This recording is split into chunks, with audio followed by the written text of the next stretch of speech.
रेशीम उद्योगसाठी लावलेले आहे. तर बघू शकता कशा पद्धतीने आले आहे. तर खूप चांगल्या पद्धतीने असं तुतीचा हा प्लॉट आहे. तर शेणखत वगैरे घालून ह्याला भरणी करून घेतलेली आहे तर सध्या.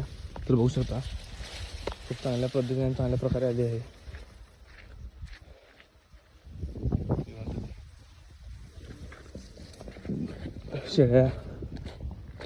शेळ्या वगैरे पण खूप चांगल्या पद्धतीने खातात.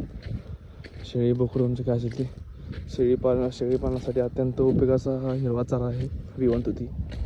खूप चांगल्या प्रकारे खातात. तर फोटो वगैरे सगळे बघू शकता पूर्ण वाळ्याला शेणखत घातलेला आहे याला. सध्या फोटो बघू शकता कसं करताना कलर वगैरे बघू शकता तुतीचा. हा प्लॉट तुम्हाला लाईव्ह बघायचा असेल तर पण मिळू शकतो लाईव्ह प्लॉट बघायला हा. तर खाली दिलेल्या नंबरला कॉन्टॅक्ट करा स्टिकसाठी.